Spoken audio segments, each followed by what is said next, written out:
To start with, if you look at the topics that I have mentioned, so only yesterday I mentioned the list of topics. The reason being, there were a few people who had joined earlier, but then I was still confused with what topics to choose and so on. So I just mentioned a list of topics now, which we will be covering. So mainly, if you look at the name of this course, it is Bharatiya Vidyas that are there. So now there are so many knowledge systems that are there in India, but my attempt was just to a few things which I know little, which I have studied a bit. I'll just be sharing the same with all of you. So there are many more subjects, many topics that are there. A few I have chosen. So let's see how it goes about. So the list of topics that I have mentioned in the list, mostly we'll go by that chronology only. Sometimes a few topics can go up and down. Okay. So mainly now how we'll be going about is for all the topics that I've mentioned. For example, now the first topic was the Four Vedas, right? So now if you go very deep into each topic, it will take a lot of time and there is no end to it. So to our level best, I will try to tell you the gist of all these topics, what are the references, where it has been mentioned, and so on.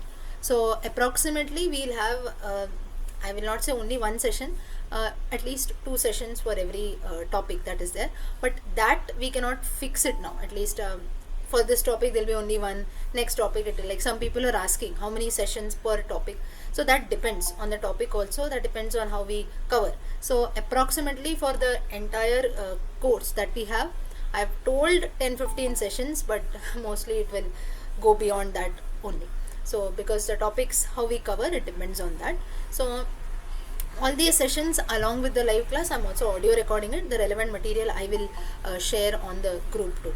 So as far as possible, I wish that all of you come to the live class, but in case it's not possible for a few people, you can listen to the recordings also. Okay. So mainly now, though it is a session like a lecture or so it will be one way. Whatever I know, I will be speaking, but still, if anyone you know more about it, you want to share something, you can surely do that, because ultimately all of us, we have to learn, so you can do it. Now mostly the sessions will be in English because we are having a mixed crowd. So in case you don't understand, it will be in simple English only. Now that's the reason I'm speaking in English now. But still, in case someone doesn't understand something, or you want to speak little in Hindi, Tamil, something like that, I can do that. So some topic is not there, you didn't understand it clearly, I will speak in some other language. Okay. So this is how we'll have the class. Classes will be every Sunday, India time morning, 10:30 to 11:30. There are few people you have joined in from other countries also, then you please adjust your time. I think for few people it is also midnight, so they will listen to the recording as what you said, or maybe some other time zone also. You please look at the time properly. India time 10:30 to 11:30. We'll have these sessions every Sunday. Now these sessions are on Google Meet, as you have joined the link. So the link is going to be the same for all the classes, so you can note down the link somewhere, so that all the classes you can attend with the same link. I'll not keep sharing the link again and again every week or so. So it is the same link that we'll have for all Sundays. If you want, you can note it down somewhere. Okay. Now with regards to the material, books and so on, now whatever I will be speaking, I will be sharing that with all of you.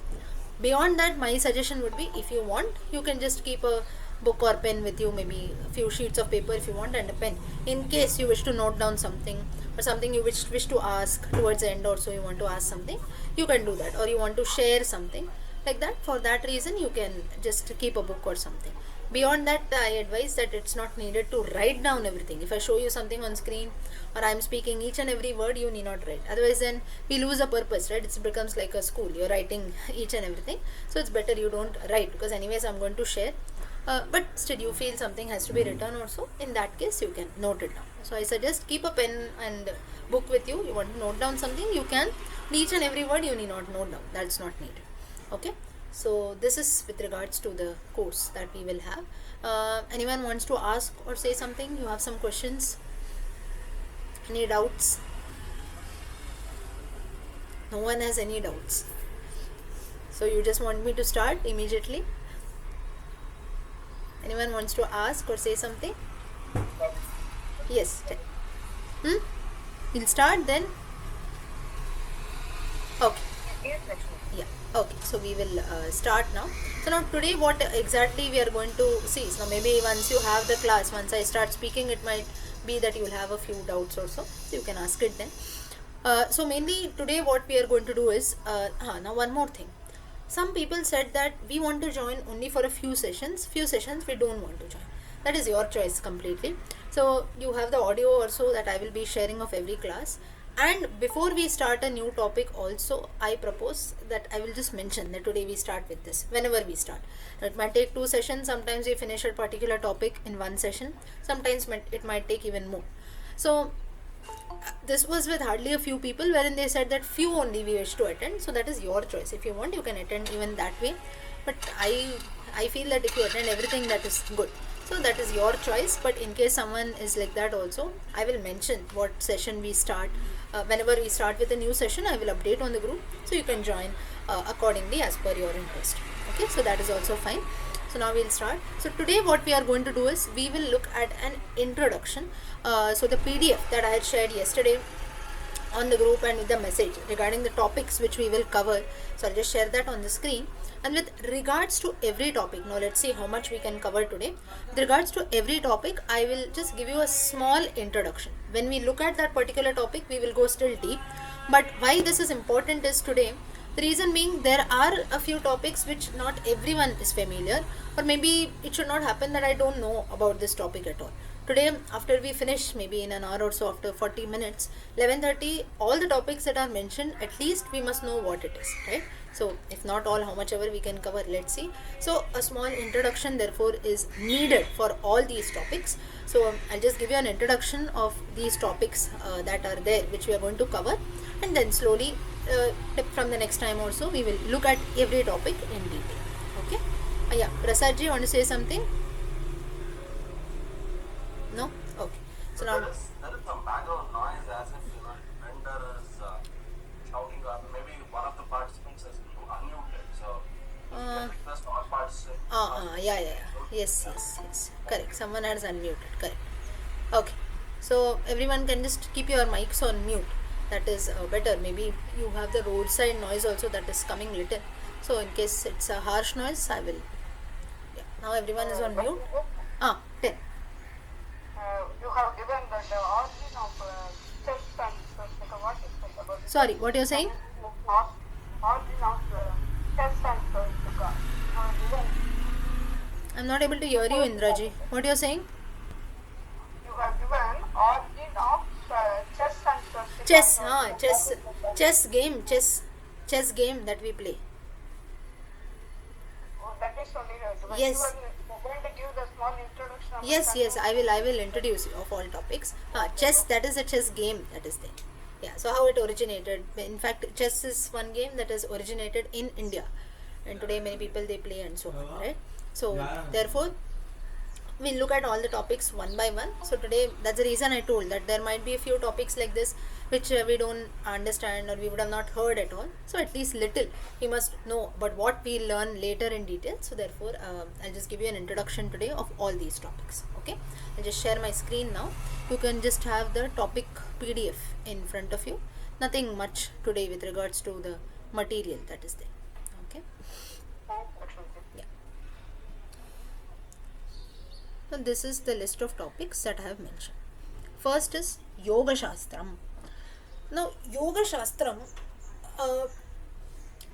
if you see, whenever we listen to this word yoga, the only thing, or you can, rather than saying the only thing, the first thing that comes to our mind will be yoga. Most of us, you can say everyone has done yoga at least at some point in life, right? So, physical yoga, asanas, pranayama, and so on we do. Padmasana, Vajrasana. This is one yoga which everyone is familiar with. This is actually one type of yoga that is called Hatha Yoga. Then another yoga where all of you would have heard the word yoga would be in the Gita, right? All the 18 chapters of the Gita, if you see, starting from Arjuna Vishada Yoga, Sankhya Yoga, Karma Yoga, moves on Jnana Yoga, Bhakti Yoga, Purushottama Yoga, and so on. So there you have another yoga that is there. That yoga, or literally you can consider the original meaning of the word yoga, meaning to connect. Yoga comes from the word yuja. Okay, So when we learn Yoga Shastram in detail, you'll have all the, I'll show you the slides and everything. Today I'm just giving you an introduction of all the topics. So Yuja, it literally means to connect with the divine or to connect with some supreme power that is there. So there are different ways in which it is done. In the Gita, Krishna talks about different ways in which we connect with the divine. So Karma Yoga, to action, Bhakti Yoga, devotion, Sankhya Yoga, meditation, and so on. Hatha Yoga is a physical yoga, physical asanas that we do. So that is one type of yoga. And the Yoga Shastram that is there, it of Patanjali Muni, it covers different parts of yogas. Now, what are the different parts? If you see, different techniques of prana yoga, pranayama, how to control our breath, how to do physical asanas. So all this is covered in the Patanjali Yoga. He also mentions about Ashtanga Yoga. What is Ashtanga Yoga? Ashtanga Yoga is, you can say, a very famous concept. Many of us will be familiar with this. Ashtanga Yoga has got 8 different parts: Yama, Niyama, Asana, and so on. So main part, whenever you hear the word Yoga Shastram, we must remove this from our mind that yoga revolves only on breathing exercises, on meditation, or on only physical exercises that we do. This is just one part of yoga called Hatha Yoga. There are different methods to this, which Patanjali Muni explains in detail in his text called Yoga Shastram. You can also call it Yoga. And he mentions this in Yoga Sutras that are there. Sutras. Now we are also going to study a topic called Sutras, right? What exactly is a Sutra? We'll look at that later. Sutra is just like rules. How we have formulas in maths, right? A plus b the whole square, a minus b the whole square is equal to something. Or perimeter, area, all such things are there. What is that? It's actually a formula. Formula is nothing but Sutram in Sanskrit. So, Yoga Sutram or Yoga Shastram has got different sutras. Panini, there was a grammarian, Sanskrit grammarian called Panini. He has written a lot of grammar rules. All that is in the form of sutras. Sutras is nothing but formulas. So Yoga Shastram has got many sutras. Sutras in the sense, many you can consider formulas or statements that he makes about Yoga Shastram. One is Hatha Yoga. In that you have the physical asanas. Ashtanga Yoga, 8 different steps of yoga, from where yoga originated, then what exactly is the purpose of yoga, and further the need to introduce yoga for physical and mental health. So mainly Patanjali Muni's Yoga Shastram, what it talked about was yoga was very much needed, not only for taking care, like of course you had a lot of other religious texts that was there, people used to worship God, supreme and all that. But what, when a person is alive, how should one take care of one's health? That was very, very important. And that is the reason the need came to write a text called Yoga Shastram. Right? So Yoga Shastram in this Patanjali Muni, and that's the reason how yoga, it became a part of Ayurveda Shastram, that is medical science. Even today now, there might be few people who practice yoga, or maybe you take those Ayurvedic treatments also. When you take those treatments, many of those advisors or doctors, they will always tell you to practice some other kind of yoga, or they might teach you some exercises and so on, right? Or side by side, you see most of the people, when they become health conscious, they start practicing yoga. Only at that time they realize the need, why it is. So yoga is something which is very, very important for physical and mental strength. It was realized by Patanjali Muni, and the text that he writes on that is Yoga Shastram. Next topic. Now all these I'm just giving you a very slight, you can say just what exactly the topic is. When we look at each of these topics in detail, we'll see further. Next topic is the Four Vedas. Four Vedas, everyone knows the Four Vedas: Rig Veda, Yajur Veda, Sama Veda, Atharva Veda. Now in all of our earlier texts, if you see, we have reference only for 3 Vedas. Trayaha Vedaha. The Gita has reference to only 3 Vedas. Puranas have reference to only 3 Vedas. Ramayanam has reference to 3 Vedas. Then how come today we say we have 4 Vedas? Rig Veda, Yajur Veda, Sama Veda, Atharva Veda. We say that there are 4 Vedas today. How come? Where did it originate? If you have this question, the first 3 Vedas that are there, Rig Veda, Yajur Veda, Sama Veda and Atharva Veda, they talk about the the same topics. Now basically if you look at the Vedas, Vedic period, if you see, they mainly in the time of Vedas, you have the worship of natural elements or natural resources around us that used to take place. So that is the reason those who are familiar a bit with Vedic mantras also, if you chant, or in case you have read Vedic literature, you will know that most of the hymns and the prayers that are there in the Vedas, they all revolve around natural deities. That's the reason we have different suktams. Now what is a suktam? Suktam, Vedas are full of suktas. So prayers in praise of the sun god, prayers in praise of water, Varuna, Rudra, and other natural elements or bhumi and so on. Such suktas were being mentioned. Or even if you study the Vedic period in history, so how life used to revolve. So mostly people or early man's life, if you see, mostly it used to revolve around natural elements. So living in natural surroundings and so on. So Rig Veda is the first Veda. Yajurveda came in, wherein slowly little development took place. Yajurveda talked about sacrifices, lot of yajnas, different rituals that we do, like marriages, or it can be some religious ceremony, or a small puja at our house, a griha pravesha puja, anything like that. So for that certain mantras have to be chanted. So that evolved in the Yajurveda. So Rigveda mainly talked about mantras relating to nature. Next, slowly Yajurveda delved little further. It said, okay, now man has settled, he knows that he has to live, he's been worshipping natural elements. Next step, he'll perform few rituals. So during that time, few mantras, everything has to be chanted. So Yajurveda delves around that. Next came Samaveda. Now Samaveda is the origin of Indian classical music. That is the reason Samaveda mantras. Now when we look at Samaveda, we'll see a few mantras also, how the recitation takes place. So in that, if you see, Samaveda has got chants which are a bit musical. So again, it also had mantras like the Yajurveda and Rigveda only, but those recitations used to be in a musical form. So these three, if you see, though the subject matter is little different, but still they revolve around mantras or chants that are made during specific occasions. So Rigveda was in praise of natural elements, but it was also chants. Yajurveda for sacrifices and rituals, Yajurveda and Samaveda. Samaveda had musical tones, but everything revolved around mantras and chants. So something in praise of some deity or natural elements, so it was always in praise of something. Whereas Atharva Veda forms the basis of Ayurveda Shastram. So the mantras in Atharva Veda are based from Ayurveda. Also they talk a bit about black magic, tantrism and so on. So mainly black magic. So now black magic also, some people, we just call it as fraud, or even astrology for that matter.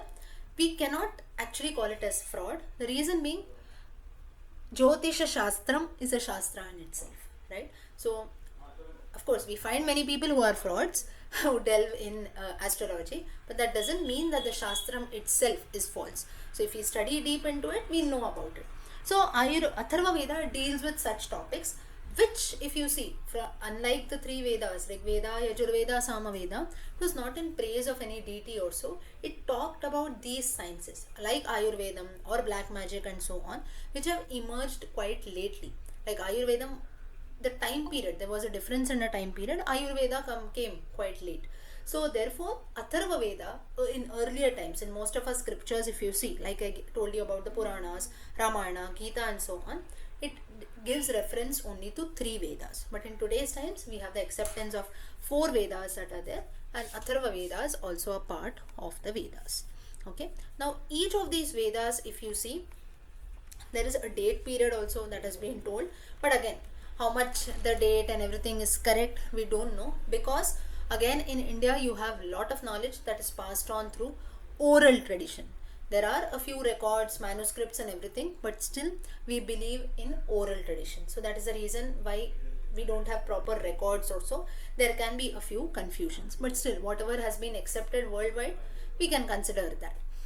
Now another name for the Vedas is also Shruti. So mostly the study of Vedas or the knowledge of Vedas was passed from one generation to the next.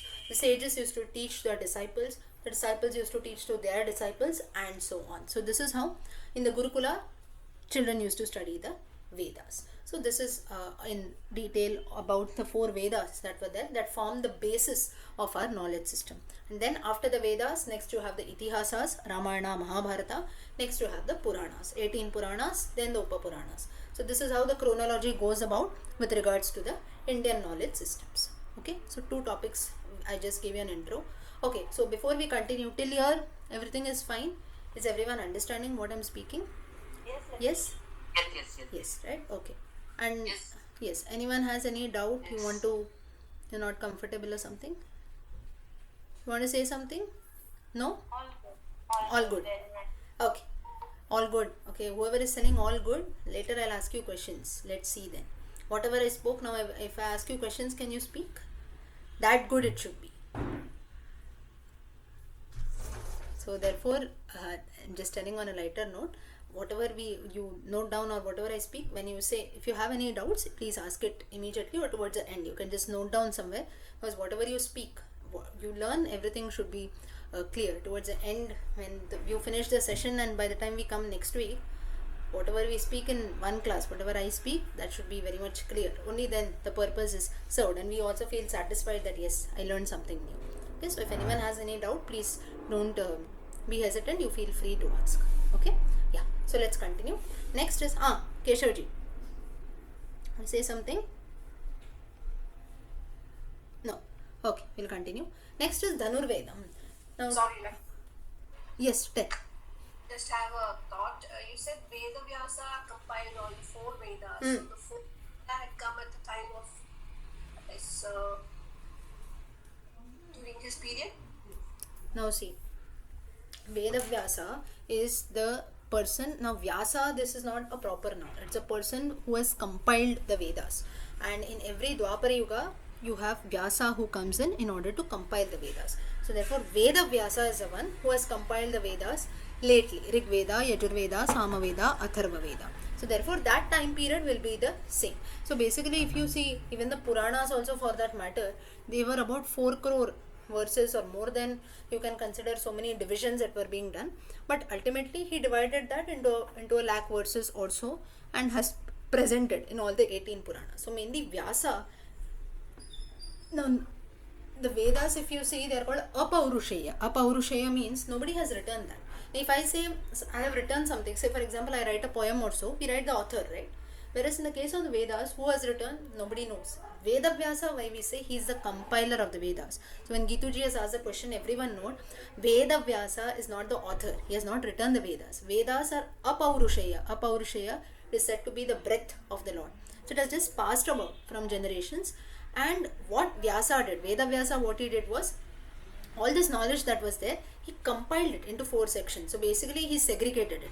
Now at home, I'll give you a very simple example. We buy food grains also. We don't mix and buy, right? You keep rice separate, keep sugar separate, pulses, each of the pulses we keep separately, cereals you keep it separate, the different dals we keep it separate. So we do the purpose of compiling or segregating. Same thing Veda Vyasa has done. So Rig Veda, okay, mainly all mantras in praise of nature or so, that is Rig Veda. Yajur Veda, okay, in praise of rituals, mantras or so, Yajur Veda. Sama Veda, Samaganam, musical chants. Atharva Veda, it later evolved. So he has done this work of compiling. Depending on the time period, we have different Vyasas who came in and have compiled the work. So Vyasa is actually a title. Veda Vyasa is the person who has compiled and segregated the Vedas in the latest Dwapara Yuga. Yes, Manojji? Just one doubt. I heard about this Smritis and Shrutis. Yes. Just wanted to know what is it actually. Yes, Shrutis are the Vedas. Shruyate or Shravanam. Shrutis are the Vedas. Smritis and Shrutis, if you see, both are somewhat similar. Basically, now Smriti is something, Smriti is Smaranam, that which you remember. So Smritis are usually considered the Puranas or Itihasas. They are also somewhat texts only. Like for example, I'll tell you Dharma Shastram, scriptures like this, they are all considered to be Smritis. And Shrutis are something which you hear. So Smriti is basically you have that in front of you in your text. Smriti is in your Smaranam, it will be registered. So you have mostly books or manuscripts, you can look at that and remember. So usually you can consider in the later part, whatever came in after the Vedas. Whereas Shrutis, another word for Vedas is Shrutis. So you didn't have a book then. Shruti is whatever you hear. Shravanam, from that you hear and you remember, that is Shruti.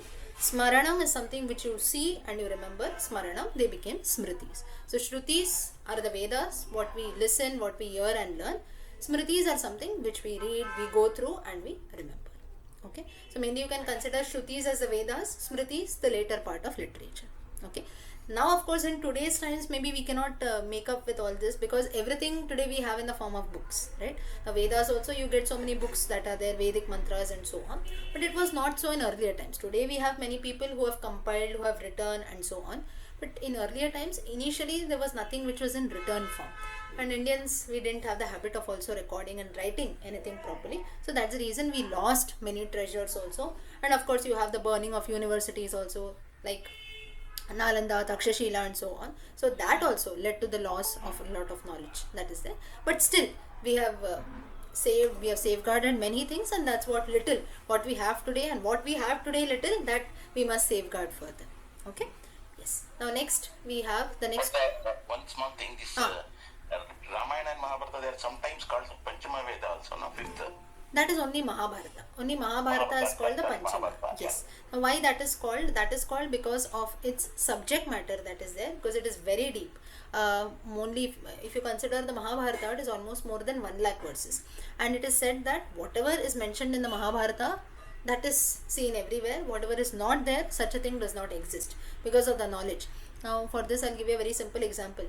When you read the Mahabharata also, you can make out so many characters, so many stories. It becomes very difficult to remember, right? Unlike the Ramayana, it becomes easy. So therefore Mahabharata is considered to be like the 5th Veda, almost the 5th Veda. The reason being because of its depth and volume that is there.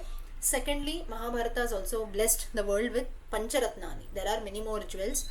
Most famous, Vishnu Sahasranama, Bhagavad Gita, Yaksha Prashnam, Sanat Sujatiyam, and so on. Then Shiva Gita. So like this you have Viduraniti. One more is Viduraniti. So Pancharatnani, Vishnu Sahasranama, Bhagavad Gita, Yaksha Prashnam, Sanat Sujatiyam, Viduraniti. So basically these are all conversations that take place. Most famous is Vishnu Sahasranama and Bhagavad Gita. Most of us are famous with that. So the Mahabharata has blessed the world with these gems. So that is also one reason why it is considered as equal to a Veda. Okay. Vanilla ji? Yes? Will say something? No. So we'll move about. Next is Dhanurveda Shastram. Now what exactly is Dhanurvedam? Anyone can guess what is Dhanurvedam? What is Dhanurvedam? Related to the instruments, wars and... Yes. Related to warfare. That is Dhanurvedam. To be specific, it is related to archery, the science of archery. Now if you see, again you consider our epics, Ramayana, Mahabharata. Ramayana, all the 4 brothers, Rama was an expert in archery, bow and arrow. In the Mahabharata, many warriors were excellent, you can say they had excelled in archery. Mainly we have Arjuna and Karna.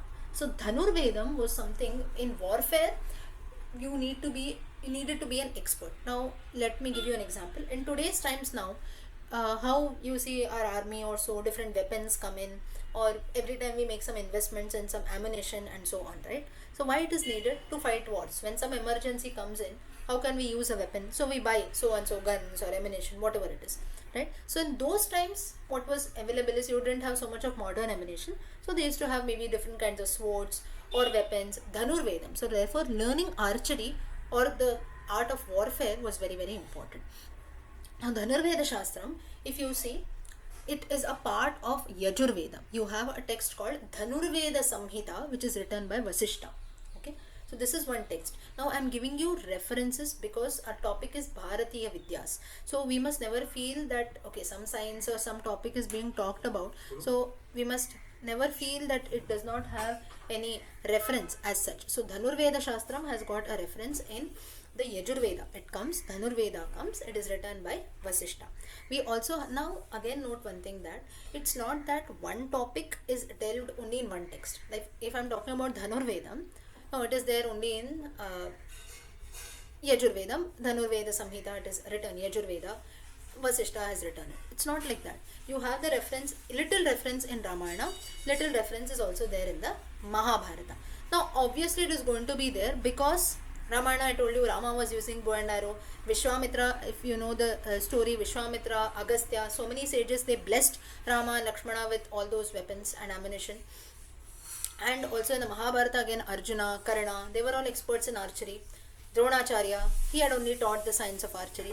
So like this, there are so many references that are there. So obviously in the Ramayana and Mahabharata also, you have the science of Dhanurvedam that has been told. But you can say fully, specifically it has been told in the Yajurvedam. The topic is Dhanurveda Samhita.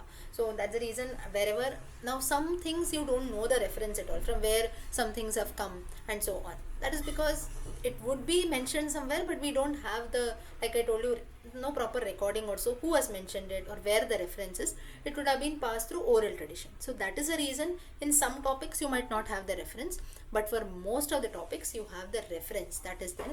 So that's the reason I'm telling you with reference. It is not just that okay, the reference is there, I will find out. Whenever we study something, we have to study it well with references. If we study, it also proves that you have proper books also in our ancient sciences. Today warfare, all this, when we feel proud, we must always feel proud of our own culture, our own books that are there. It's just that we have to open and study. And when we tell you the books, at least including me also, when I say Dhanurveda Samhita, it is there in Yajurveda, written by Vasishta. Out of 75 people, at least 10 people feel that okay, there is something like Dhanurveda Samhita, let me Google and see. Right? So this is how interest develops, and then we tell 4 others also. With this, we will revive back our own knowledge and also our own books. Okay, so of course modern ammunition, everything is important, but at the same time what India has given to the world, only thing is maybe everything is there, we don't know about that. So that is one thing which is important. So now that you know, we can develop interest. Okay, now coming back to Dhanurveda. So now basically Dhanurveda, it talks about, as per tradition goes, Dhanurveda talks about different weapons that are used, different types of weapons, and then how archery, how an arrow should be shot about. Like in the Mahabharata reference, if you see how Arjuna shoots an arrow, rightly he aims at the eye of the fish, and how he wins Draupadi. Then there are different shooting techniques. Now those who have done shooting, also archery, most of us we try, right? Sometimes out of interest we do that shooting and all. So you see, or even in Olympics we also have a game, archery. In that there are certain rules. Sometimes they cover your one eye, or in fact when we shoot also we make our one eye small and so on. Like you have to wink, only then you can see. So like this, there are different techniques. So closing your eyes also you should be able to shoot. Listening to the noise. If you have seen or you read the Mahabharata story, in that you have Dhanurveda that is mentioned, wherein when Dronacharya was teaching his disciples, he used to tell them that just by listening to the noise of the birds, you should be able to shoot. So one day he used to tie their eyes and tell Arjuna to shoot, Karna to shoot. Karna, of course, he didn't learn under him, but he had also practiced all this, just like Dronacharya did. Or even Ekalavya, a great archer. So though he did not have, Dronacharya did not teach him, still by listening that okay, Dronacharya is teaching all this to Arjuna, I will also try. So like this, there are different techniques. And further, when we talk about Dhanurvedam, you also have the bow of Dhanurveda that is mentioned, of bow of Rama that has been mentioned. Now Rama's bow, we call it Sharangapani, that is the name of Vishnu's bow which Rama used to use. And it seems that that bow used to, now Rama, as per Ramayana reference, he is almost 8 feet. Okay, now don't think that all this is fancy. How can a person be 8 feet? As the time period changes, all the characteristics also change. In the Kali Yuga, mostly a person, today's times you see, beyond 6 feet people don't go, correct? So 6 feet is maximum, max, maybe 6.7, let us consider. Beyond that we do, if someone is taller than that, it's abnormal, right? So in those times, in Rama's times, in the Satya Yuga, the height used to be more than 8 feet, or till 8 or 9 feet people used to go. And even the lifespan also, yes, correct. And even the lifespan also of people used to be more. So now today the average lifespan is 100 years. How come Rama lived for 10,000 years? How come Rama lived for 11,000 years? How did he rule? How come people lived for so long then? Always remember, before claiming it false, we must know that as the yuga changes, as times change, rules, physical characteristics, lifespan, everything changes, right? Now you see, even in a few days also we find so many changes that take place, right? Even this online medium, we never knew it 3 years back. Today we are knowing it. So like this, when changes take place every day, you have so many changes that take place. So between yugas, one yuga, Satya Yuga, Treta Yuga, Dwapara Yuga, Kali Yuga, you see so many changes would have taken place, right? Even the physical characteristics also change.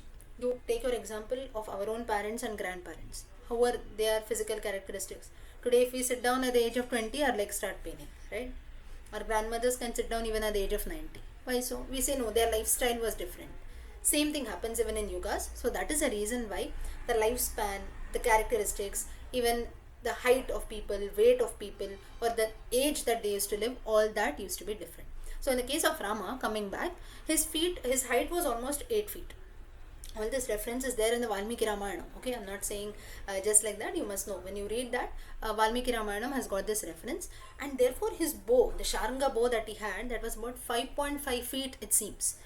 So it is of proper height, right? For an 8 feet person, the bow also should be that long. And it seems that in the Dhanurveda, when we study in detail, I'll tell you, the bow was made from a place in Kashmir. From Kashmir, the material used to be bought, and that's how the bow of Rama was made. So all such references are mentioned in the Dhanurveda, saying that how a bow has to be made, and if it is not made in the right way, then the person cannot use it. And also you have some different astras that were blessed that were given to Rama by Vishwamitra. So all that is also mentioned in Dhanurveda when we study about that. Like there are different astras that are there: Agneya Astram, Brahma Astram, Brahmashira, and so on. Agneya Astram blessed by Agni. So when you shoot an arrow, it leads to fire. Pashupatastam of Lord Shiva, which Arjuna was blessed with, and so on. So like this, different astras, different arrows. So Dhanurvedam talks about the science of warfare. That in detail, this Shastra talks about that. We look at this in detail. Okay, next topic that is there is 24 Gurus as per Srimad Bhagavatam. Now, this topic why I chose is that Srimad Bhagavatam, one reference you get of the Puranas, we have 18 Puranas. Out of that, the most popular Purana is the Srimad Bhagavata Purana. And in that, you have towards the end, you have a topic called 24 Gurus of Lord Dattatreya. Dattatreya, an incarnation of Lord Vishnu, or you can consider all the three, Brahma, Vishnu and Shiva. He had considered 24 Gurus as his teacher. Who are those 24 Gurus? These 24 Gurus were not people, they were natural elements. So, this topic why I have included is, one is to give a gist of the Puranas, something from our Puranas we have to cover. Secondly, this learning, like from anyone and anything we can learn. So to develop this attitude, also this topic purposely, I thought that it will be interesting if we include. We feel that only from some certain people, or you go to a big correct. Yes. Now, even if you go to big institutions, or sometimes nowadays people feel, right, no, I'll go to so and so institution, type 1, type 2, tier 1, tier 2, we say, right, only then it is very good. Doesn't happen. Sometimes how people or even things, how they come and teach us something, that also has a very great impact. And now even a small child, I'll give you an example of a small child. Small child, if you don't give it something, it will cry, right? It will, till you give the child a thing, it cries, this, that, or maybe the child falls down, it keeps on crying. Next minute you show it something, or next minute it gets busy in something, it will forget completely that it was crying for something, and it becomes happy, it starts laughing the next minute. Looking at this, what we can learn, you forget your worries, forget your tensions, immediately next minute you can start doing. Or you forget the grudge that you have maybe with someone, but it becomes very difficult for elders to do this, right? Children can forget things easily, but looking at a child, this is what we learn. Whatever has happened in the past, let us let go of that. What we do, no, 15 years back you insulted me on the road, I remember that till date, right? Or maybe no, in my school days what happened is that one person, he bet me, that we remember till date. All of you also, you can churn your minds and see all the evil things in the sense, maybe someone would have told you a very small thing, but till date we remember that, right? So why such things we remember? This is human nature. So what we get to learn from a small child is that as time passes about, it immediately it forgets and it changes, right? This is a very small quality which we get to learn from a child. But if our mind is like that, we can learn from anyone and anything. Though the same thing, Tatta Guru he mentions in the topic of Srimad Bhagavatam, the 24 Gurus that he mentioned. So he mentions about different things that, Suresh, do you want to say something? You tell, then I'll continue. Want to say, Suresh ji? So what you're saying?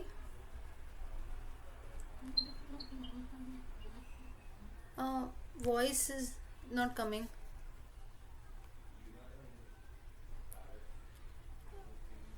Okay, that you have mentioned in your comments that only in the Bible speaks about people living thousands years. That point shall not be used again or against our Hindu scriptures. Correct. Yes. So okay. So again, coming back to our topic, 24 gurus that have been mentioned. Now when we look at the topic, we will delve in detail. For now I'll just tell you what is the topic that has been mentioned. So 24 gurus, when he says from the earth I get to learn something. That is, now can anyone guess what does Dattaguru get to learn from earth? Dattatreya, Lord Dattatreya, from the earth, planet earth. Patience, tolerance. Those are familiar with the Gita, you know, right? Tolerance. Yes. Earth is bearing so much. You stamp on her, you jump on her, what not we do. Still she is standing erect, right? Bhumi Devi. We call her as Bhumi Devi, Bhuma Devi. So this is something which we get to learn. And we are so impatient. Someone tells us something, immediately we start. Right? Yes. Dattatreya is same as Avaduta. Yes, Avaduta Gita, same this is. Okay. Yes. So again, yes, everything ultimately it starts from earth, it has to go back to earth, right? Ultimately all of us, we are merged with earth only when death takes place. So 24 gurus that are there, like this one is earth, and like that you have different references which Dattaguru mentions. Further he mentions from a moth what you get to learn, from a pigeon what you get to learn, from fire what he gets to learn. So like this there are different things. So the concluding part what is there is from things around us, natural elements around us, or people around us, everyone teaches us a lesson. It might be good or it might be bad, we never know. So we must always keep our minds open, only then you can benefit. Otherwise, know what you do, how you do, where did you learn, what is your qualification, are you fit to teach this, or am I fit to learn this? In all this, if we get caught, then ultimately we cannot learn anything. So this 24 gurus, we look at that in detail. Next, Sanskrit language. Little we will know about Sanskrit language, because that is the base of all these Shastras, different knowledge systems that we learn. So little about that language we will learn about. Origin of chess. Chess is the game of chess that we have. Yes, correct. And swastika. Okay, swastika is nothing but the swastik chinha. All of us, whenever there is something auspicious or so, we draw the swastika, right? Swastik chinha that is there. Or most of outside our houses also sometimes we draw. As a part of the Rangoli column also we draw swastika. So how it originated, who told that it is auspicious, and so on. So that is what we are going to see. Now origin of chess, if you see, to some extent you can consider in the Mahabharata. Mahabharata says, so it is the oldest board game that is there, and some say that chess is something which no one played in India. This is what people say. But chess is something which like even today if you see, we have chess competitions and everything, but then chess is something which most of us do not prefer. Like here also, how many of you like chess, like to play chess? Okay, Rajni ji, Sriman, how many of you don't know to play chess? Let us ask, put it the other way around. Including me. Okay, so now mainly even I myself, not much, yes. So mainly including me also, I don't know to. Venkata Ayarji is advanced. He plays with computer. I'm not asking computer game, normal chess with all the coins and everything. Okay, so even I myself, though once or twice I learned, but I never could understand the game of chess. So mainly it is something for intelligent people, wherein we cannot rack our brains much. So coming back, so just on a lighter note, so chess is a game which usually people do play, but then it's not preferred. Like they'll say, no, I'll play carom instead of that, or I'll play cards, something. Yes, so but yes, chess was very much there, and its origin is seen. So therefore it was, though people say that it didn't originate much in India also, or you have a lot of, today also if you see chess, you have Vishwanathan, and more than that you have other people who come and play chess in India. So therefore people feel that it's not much popular in India, but this game has originated in India only in the Mahabharata times. So Mahabharata has got a reference to that. Further, how chess, now of course you have different coins or so, it would have come from the Kurukshetra war, that then you have elephants, cavalry, infantry, and so on. And this reference comes from the concept of Akshauhini. Akshauhini. What exactly is Akshauhini? Akshauhini. Army. Army. Different types of army. Correct. Correct. Different types of Yes. these things. Akshahoni. Akshahoni. Honi means Army. Yes. So you have a group of yes, there are many chess people that are there. Correct. As he told, Prajna, Nandan, and so on. Correct. So coming back, Akshauhini, if you see, it used to consist of foot soldiers, then elephants, then camels in some references, horses, and so on. So this reference comes in the Adi Parva of Mahabharata. Now Mahabharata is divided into 18 parvas in all, 118, and in each of the parvas certain topics are covered. So in the Adi Parva you have the reference of the chess game. Chess game is nothing but Akshauhini. So that's the reason why you see in the game of chess also in between you have those soldiers, the first column that is there. So they are considered the foot soldiers, and behind that you have the king, queen, or the main army. Then you have the elephant, then you have the horse, and so on. So from this concept is what the game of chess originated in India. This is how you have the reference here. So later we look at this in detail, how it came and so on. Further, the next topic is gravity, concept of gravity. Now, Can I ask one question? sorry, Regarding swastik. swastik. Yeah, Swastik origins, yes, sorry, the topic of swastik. Okay, before that, okay, let's look at gravity. I just have the topic. I'll start with gravity, then we'll come to swastika. Gravity, laws of motion. Who told us about gravity? Anyone knows? You have heard about gravity? Newton. Right, which is Avaraha Mira. Varahamihira. Okay. Which darshana it is? It's in the Vaisheshika darshana. So Vaisheshika darshana, in that you have the reference of Newton's laws. But of course you see now also when we ask all of us, it is very rare, nobody knows something that has been mentioned in Vaisheshika darshana about gravity. But everyone knows about Newton. The reason being we have studied Newton's laws, including you and me, everyone, we have studied the laws of motion, action, reaction, and so on, right? So Newton everyone knows. But the gravity, it has actually been discovered in the Vaisheshika darshana. Vaisheshika darshana mentions about gravitational force that is there. Of course, now let me tell you one thing. We might have a doubt here. So now when you are telling so much, whatever I am studying about Vaisheshika. Now Vaisheshika, Varahamihira is one, but originally it was Maharshi Kanada who has given his contributions to Vaisheshika. Vaisheshika darshana. Mainly it is physics. So there, now you might have a doubt, like so much we have in our knowledge systems also, but then we are studying Newton. So should we be against Newton or Galileo, Columbus, everyone who discovered light, who discovered telephone? You see, mainly everyone will be foreign people, right? Foreigners, or aeroplane, Wright brothers. So like this, but still you have an Indian person who has discovered the concept of airplanes. Best example, Pushpaka Vimana from the Ramayana, right? So then should we go against that, or why should I learn this? Some people have this, right? We have that you can say like competition or enmity. No, this is so wrong. How can they claim something? Nothing is wrong. Something has been mentioned in our darshana. The only thing that Newton did was he studied this and he put the claims for himself. So he was not wrong at all. If you don't take the claim, if you don't take the credits for yourself that we have discovered something, or let us not even blame the person who discovered this. Maybe people were not interested, our own people, our own Indians, we were not interested in opening the books and seeing what was mentioned. So therefore we never knew about that. Now also you see amongst a group of all of us, including myself also. Maybe now I have opened the books and seen. But yes,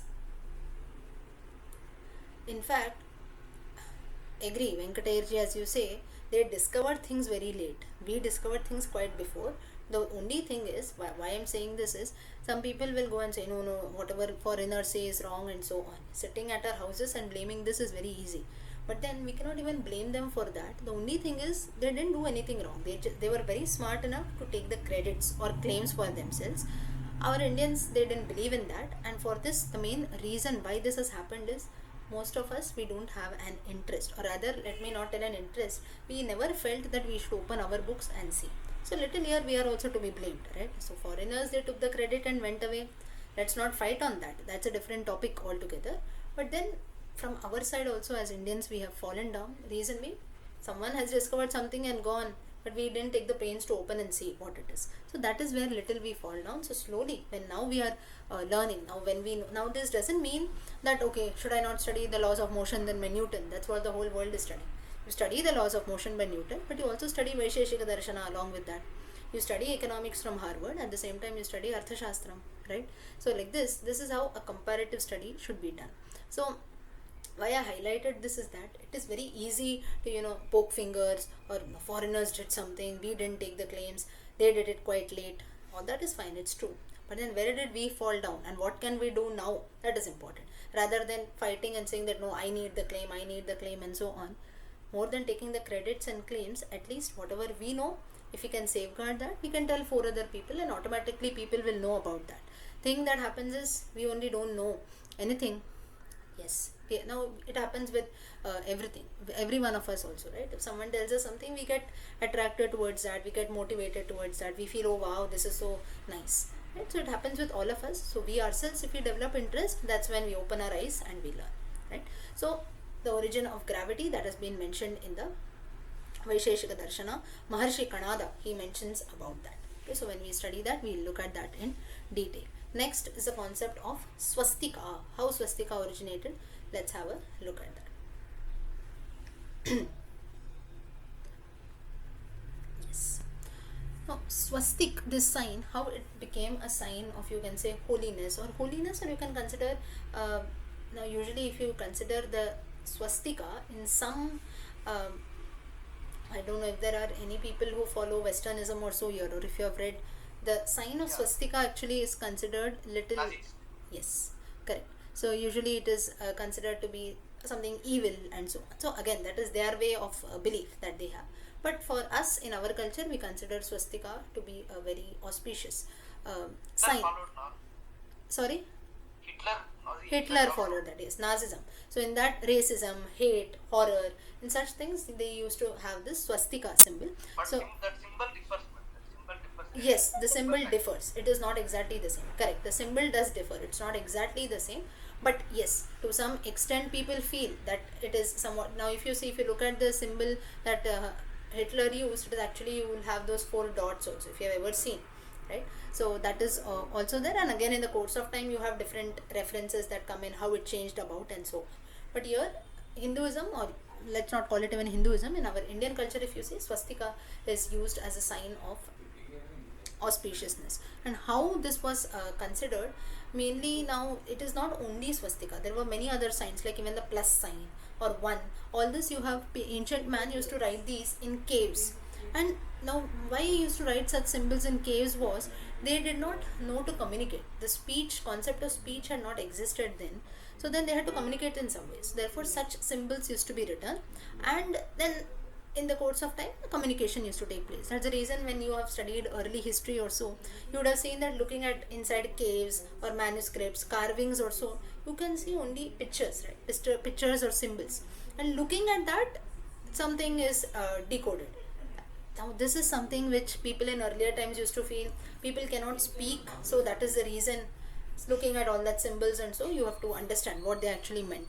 And then later the concept of speech came in, people could speak and so on.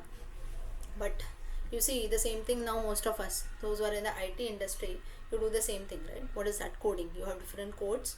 Looking at that, you try to anticipate the data, right? So that is something, the same thing which our ancestors did then. It was only, there were some images also, right? So again, it is like whatever we had then, today it has just got another name, a modernized form and so on. So again, coming back to this swastika, so basically swastika earlier, it was not associated to be a form of a religious aspect or so, or something auspicious. It was just as used as a means of communication. And the swastika, even you can, in a diagonal shape, if you draw it, it was used in certain countries. Or if you draw it, you can say like it's water reflection. So we draw it this way, right? Okay, for you it will be opposite. Maybe I'll draw and show you. Okay, just imagine, I don't have it now. So the water reflection, if you see, the upside down. So when we start from the right side, we start drawing. If you start drawing it from your left side, you will see. So that symbol is also used in certain references like Hitler and so on. So like this, the swastika symbol is also used all over the world. This swastika was famous all over the world. And usually as a good symbol, as a symbol of auspiciousness, it was accepted by Hindu culture Buddhism, Jainism, and so on. So Sanatana Dharma accepted, Indian culture accepted swastika as an auspicious sign. More than a religious thing, let us consider it as an auspicious mark. That is why when you, even if there are any Jains there or in Jainism, when you have the six Satya, Himsa, Asteya, Parigraha, Brahmacharya, in that the symbol will be of a swastika. Or even when you see Buddhism, on Buddha's sometimes images you can see a swastika that is there. And Hindus also who practice Hinduism, they draw the swastika, you light lamps around that and so on. So basically it was considered a symbol of auspiciousness. Whereas Hitler, Nazism in that, or Nazi as you call them, in that he used it for the flags that used to be there, they also had this swastika symbol that was considered as a mark of evil, horror and so on.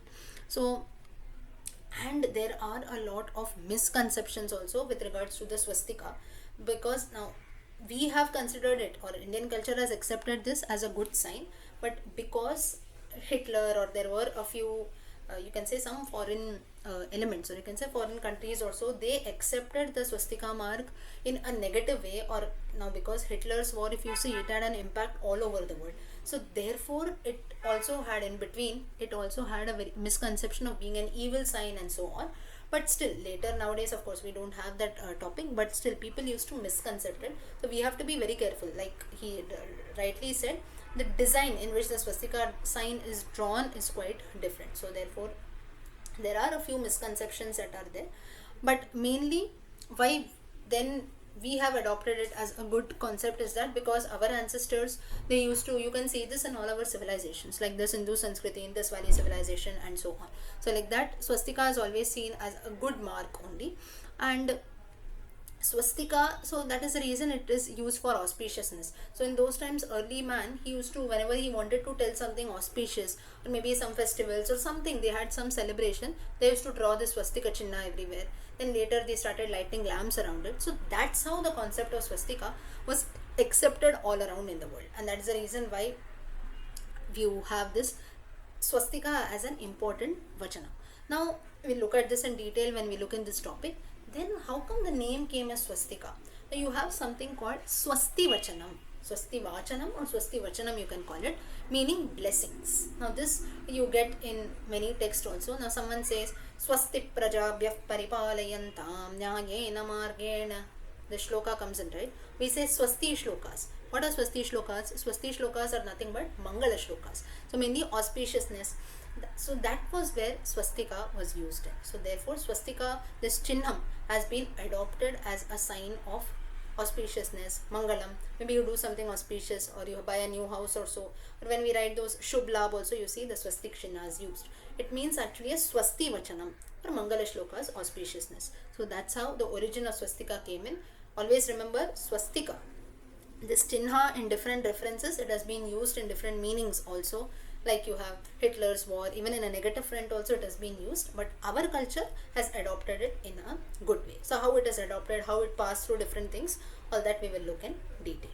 Okay, so then you have a few more topics. Hardly we could talk about 4 or 5, right? Okay, so maybe I delve deep into each one of them. So we have few more topics that are there. So I'll just quickly browse through that, and so that we can start. Gravity we talked about. Ganitam, mainly maths, geometry, and Ganitam we talk about Vedic geometry, that is there, Vedic maths. Physics of Aryabhatta. Ancient birds, you have the reference in the Ramayana. Panchatantra stories, all of us are familiar. Panchat, Pancha 5, Tantra is a text. So combination of 5 texts written by Vishnu Sharma. Sutras are nothing but formulas, how formulas were formed, how they were used in different texts. I told you one example, Yoga Shastram. You also have it in Ganitam, you also have it in Vyakaranam, grammar. So how they were formed, that we will see. Atomic theory, Rama Setu, story of Rama Setu, how Rama built the bridge. Shankaracharya works. Vriksha Ayurveda. Ayurvedam is a science. Vriksha, certain trees that are mentioned in Ayurvedam, which have their own medical benefits, or what are the benefits of that, some unique trees. So that is Vriksha Ayurveda. Dasha Mahavidya, Kali, it relates to the goddess. Regards to the Navaratri festival, sometimes people worship Dasha Mahavidya, the forms of different goddesses. That is the Dasha Mahavidya. Shodasha Kalaha, sorry, Chatushashti Kalaha. 64 kalas, different art forms that we say. We look at that in detail. Shiva Sutras. Shiva Sutras are nothing but the Maheshwara Sutras, the basis of Sanskrit grammar, Vyakaranam. When Shiva played his Damru, certain sounds came in. That's how we have the Maheshwara Sutrani or the Shiva Sutras, the Sanskrit letters, and so on. Bharatanatyam, the dance of India. Garbha Upanishad. Garbha, womb. Upanishad, what happens inside the womb, how a child is developed, and so on. That's a science in itself. Sri Rudram, Rudra, Namakam, as we chant. Namakam, Chamakam, Namakam. So, with regards to that, how it is originated, what are the meanings, and so on. From the Ramayana, Mahabharata, few things. Human anatomy and Garbha Upanishad. Once a child comes inside and how the child develops further. That is human anatomy. Shiva Tandava, how Shiva dances. Chakras, Mooladhara chakra, and so on. There are different chakras in our body. Don't worry, I'm just to know what exactly the topics are, I'm telling you quickly because time is up. We look at all of this in detail. Different chakras that are there in our body, starting from the head till it goes below. Forms of Ganesha. Now, in the chakra study only, we have different forms of Ganesha that are there, about 32 Ganeshas. Bhakta Ganapati, Chitta Ganapati, Dvaja Ganapati, and so on, right? So there are about 32 forms of Ganesha that we will look at that. Pancha Mahabhuta, 5 elements, earth, air, water, space, and so on, land. That is Pancha Mahabhutam. Sacred mountains of Bharata Desha, and finance in ancient India, that is nothing but Arthashastram. How Chandragupta, now Arthashastram, it also means economics and also political science. It was quite related. So how Chandragupta Maurya, how Chanakya rightly guided Chandragupta Maurya on this, that is what we see here. Okay, and I have mentioned and many more. So if some other topic comes in between, or if any one of you have some suggestions also, let us see if we can consider that. Okay, so this is the list of topics that we will look about. I hope today's session was interesting and everyone will come back next week. Okay, so today we'll stop here for today.